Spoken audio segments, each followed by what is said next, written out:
फिर क्या बताते हैं, सुखदेव ने 84 भुगती बिना पजावे खरगो, तेरी क्या बुनियाद पराणी, तू पेंडा पंथ पकड़ो। सुखदेव जैसे महापुरुष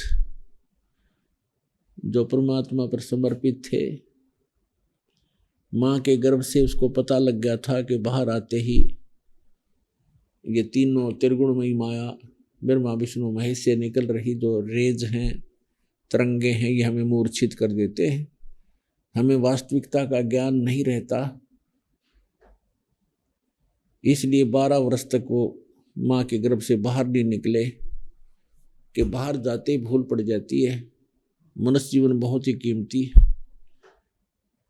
तीनों देवताओं ने ब्रह्मा विष्णु महेश, क्योंकि यहाँ के व्यवस्थक हैं 3 लोक के, इस पृथ्वी लोक, पाताल और स्वर्ग लोक के, इनको चिंता बनी कि यदि 12-12 वर्ष तक माँ के गर्भ में बच्चे रहेंगे तो सारी हमारी परंपरा बिगड़ जाएगी और ये माता बहनें बहुत दुखी होने लग जाएंगी, बच्चे उत्पन्न करने में आनाकानी बन जाएगी। तब इन तीनों ने आकर के वेद व्यास जी की पत्नी के पास आकर के गर्भ में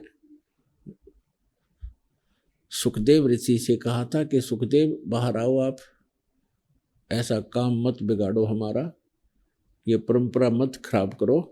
9 महीने में बहनें तंग हो जाती हैं बच्चे को गर्भ में रख कर, और आप 12 वर्ष तक गर्भ में हो, बाहर आ जाओ। तब उसने कहा कि भगवान मैं बाहर नहीं आऊंगा जब तक आप अपनी इस माया को रोक नहीं लोगे।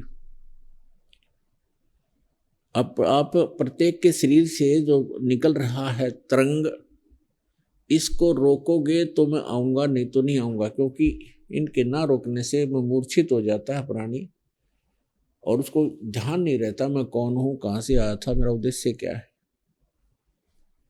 तब तीनों देवता ने कहा भी हम ज्यादा देर इसको नहीं रोक सकते, हमारा शरीर फट जाएगा, ये हमारे बस की बात नहीं। जैसे हम पुण्यात्मा सांस रोकते हैं तो सांस रोकने का कुछ समय ही होता है, हमारे से ज्यादा नहीं रोक सकते, हम मर जाएंगे।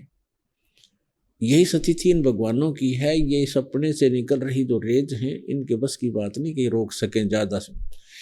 इन्होंने कहा कि हम केवल इतनी देर रोक सकते, फ्रिक्शन ऑफ सेकेंड। तब सुखदेव ने कहा कि आप इतनी ही देर रोक दो। तब ब्रह्मा विष्णु महेश ने इतनी देर ही सांस घोटा था, तब वो बाहर निकल आया, वो चले गए अपना। उधर से व्यास जी ने देखा, व्यास जी ने पता चला कि 12 वर्ष में पुत्र की प्राप्ति हुई है। बाहर आते, अंदर तो छोटा शरीर था, माँ के गर्भ से बाहर आते ही 12 वर्ष की आयु जितना शरीर एकदम बढ़ गया उसका। तो उसको उठकर चल पड़ा, अपनी और नाल को भी साथ ही कंधे पर रख लिया, आगे काटूंगा इसने। तब सुखदेव के पिता व्यास जी ने कहा कि पुत्र दर्शन तो दिखा दे एक बार, 12 वर्ष तक तेरी बाट देखी, इंतजार करी, पुत्र होगा पुत्र होगा। तो सुखदेव जी ने पीछे मुड़कर नहीं देखा, चलते चलते कहा ऋषि जी ना जाने कितनी बार आप मेरे पुत्र बने हो, ना जाने कितनी बार मैं आपका पुत्र बना हूं, ना जाने कितनी बार आप मेरे पिता और मैं आपका पिता बन चुका हूं। ये बहुत बुरा झंझट है, अब इसको मैं मिटाकर छोड़ूंगा। मैं आपके की तरफ देखूंगा नहीं, कहीं मेरी ममता आप में ना हो जाए। इसलिए आकाश में उड़ गया, क्योंकि पूर्व जन्म की बैटरी चार्ज थी, उसे सिद्धि प्राप्त थी। आगे जाके पृथ्वी पर उतरा, अपनी ओर नाल को काटा और भक्ति करनी शुरू की। अब जब तक तत्वदर्शी संत नहीं मिलेगा वो भक्ति भी व्यर्थ है। तो एक बार सुखदेव ऋषि अपनी आत्म कथा बता रहे हैं कि मैं 84 लाख योनियों के कष्ट भोग रहा था, गधे की योनि प्राप्त थी और अंधा हो गया मैं। अंधा हो जाने से कुम्हार ने त्याग दिया, एक पगडंडी के ऊपर में चलता चलता जंगल में बहुत दूर चला गया। आगे एक नाला था, मुझे दिखाई नहीं दे रहा था, मैं नाले में फंस गया। नाला इतना था कि आगे मेरा मुंह टिक गया, पीछे मेरी पीठ हट गई, पुली बन गई। इक्का दुक्का व्यक्ति उस रास्ते से आता जाता था। अब उन्होंने मुझे निकालने की बजाय मेरे ऊपर पैर रख के पार होना शुरू कर दिया, मेरी पुलिया बना ली। 1 हफ्ते तक मैं भूखा प्यासा तड़फ कर मरा। तब अन्य ऋषियों को बता रहा था सुखदेव कि ये बहुत बुरा झंझट है यहाँ पर। अपने पिता को व्यास जी से कहा था सुखदेव ने कि एक लेवा एक देवा दूतम और कोई काहू का पिता नहीं पूतम। ऋण संबंध जुड़ा एक ठाठा, अंत में सब 12 बाटा। कि हे ऋषि जी, यहाँ तो एक दूसरे का लेन देन आपस में ऋण उलझा हुआ है। एक लेने आ रहा है, एक देने आ रहा है। आप देखते हैं एक पिता शराब पीता है, पुत्र खूब कुमा कुमा कर लाता है, तो उस पिता ने कभी उस पुत्र ने किसी जन्म में ऐसे ही ऋण इकट्ठा किया हुआ था जो आज पिता उसे वो ग्रहण कर रहा है।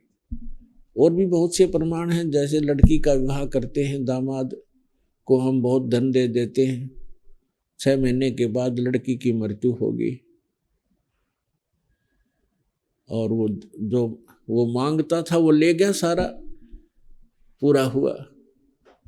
तो पुण्यात्मा परमात्मा कहते हैं एक लेवा एक देवा दूतम और कोई किसी का पिता नहीं पूतम। ऋण संबंध जुड़ा एक ठाठा। ऋण के संबंध से, एक दूसरे के कर्ज के कारण आप यहाँ पर एक दूसरे से जुड़े हो।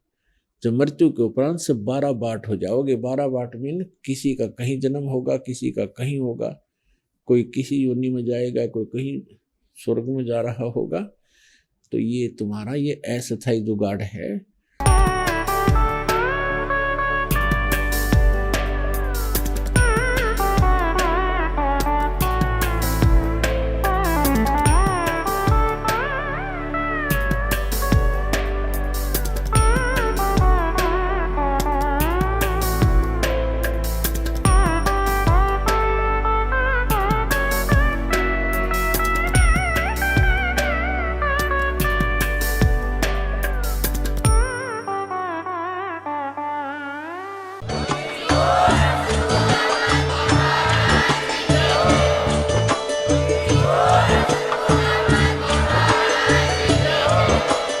आप सुन रहे थे जगत गुरु तत्वदर्शी संत रामपाल जी महाराज जी के मंगल प्रवचन। अधिक जानकारी के लिए विजिट कीजिए हमारी वेबसाइट www.jagatgururampalji.org। संत रामपाल जी महाराज जी के शुभ आशीर्वाद से पूरे विश्व भर में 500 से भी ज्यादा नाम दीक्षा केंद्र हैं, जिन पर संत रामपाल जी महाराज जी द्वारा ऑनलाइन निशुल्क नाम दीक्षा दी जा रही है। अपने नजदीकी नाम दीक्षा केंद्र का पता करने के लिए संपर्क करें 8222880541।